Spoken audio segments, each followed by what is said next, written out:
Hello there, my wonderful language learners. Welcome back. I'm your host and, hopefully, your new favorite English-speaking companion. Close your eyes for a second. Imagine you're walking into a room. There's music playing, the smell of good food is in the air, and everyone is talking. You look around, and your heart starts to race. You think, what if they ask me a question? What if I forget the word for architect? What if I just stand by the snack table and eat my weight in cheese because I'm too nervous to say hello? Listen to me. It is okay. We have all been there. Even native speakers feel that social itch sometimes. But today, I'm going to give you the secret sauce to feeling not just okay, but confident at parties.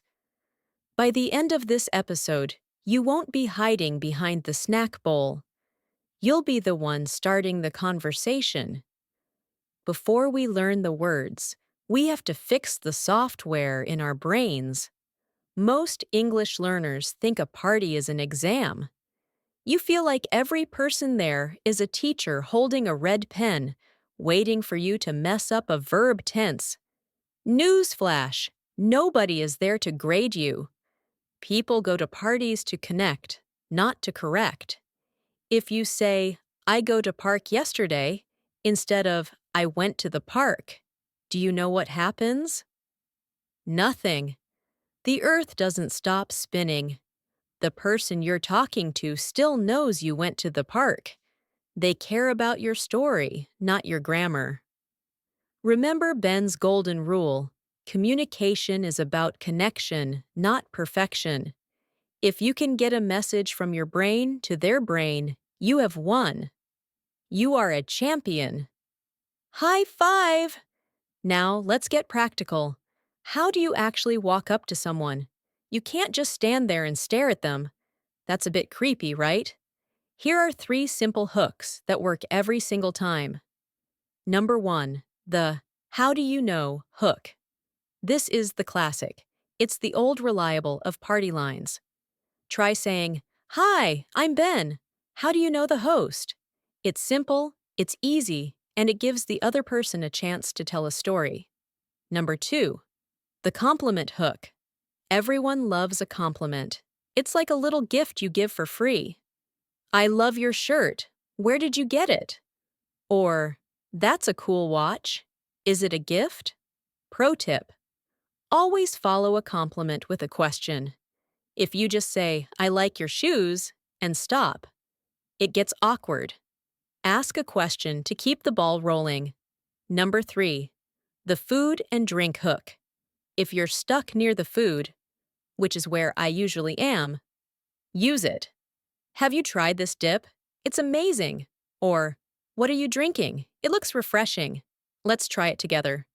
Right now, wherever you are, in your car, in your room, or on the bus, say it out loud with me. Ready?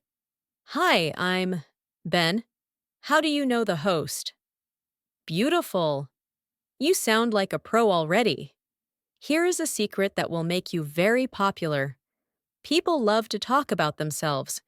If you are worried that your English isn't good enough to talk for a long time, then don't. Just listen, but listen actively. In English, we use back-channeling. These are little sounds and words that show you are paying attention. Try these. Oh, really? That's interesting. Wow, I didn't know that. Or, no way. Use that last one for surprises. It makes you sound very natural. If you use these words and keep eye contact, the other person will think, wow, this person is a great conversationalist. And you only had to say 3 words. It's the ultimate cheat code for language learners. Now, let's be honest. You will forget a word. It's going to happen. I forget words in English, and I've been speaking it my whole life. The mistake learners make is that they stop talking and look at the ceiling, searching for the word while the silence grows and grows. Instead, make it funny. If you forget the word for fridge, don't panic. Say, Oh, what is that word? The big cold box for food? My brain is on vacation today. See? It's charming. It's human. It shows you have a sense of humor. When you laugh at yourself, the tension disappears. People will jump in to help you, and now you're collaborating on a conversation. Sometimes the hardest part isn't starting a conversation, it's ending it. You don't want to be stuck talking about someone's pet rock for 2 hours. To leave a conversation confidently, use the positive exit. First, give a compliment. It was so nice meeting you. Second, give a reason. I'm going to go grab another drink, or I'm going to go say hi to my friend over there. And third, the promise. I'll catch you later, or enjoy the rest of the party. Boom! You're free. You're a social ninja. I want to hear from you. Yes, you. I want you to go into the comments section and tell me, what is the one English word or phrase that always makes you feel confident? Or, tell me a funny story about a time you forgot a word. Let's build a community here where we can laugh at our mistakes together. My friends, speaking English at a party isn't about having a 10,000-word vocabulary. It's not about perfect grammar. It's about showing up.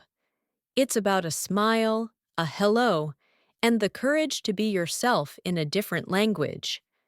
You are brave. Do you know how many people never even try to learn a second language? You are already ahead of the game. You have a whole world of friends waiting to meet you. All you have to do is take that first step toward the snack table and say, "Hi, I believe in you." And this has been the Social Fluency Lab. Go out there, be bold, and enjoy the party. See you in the next one.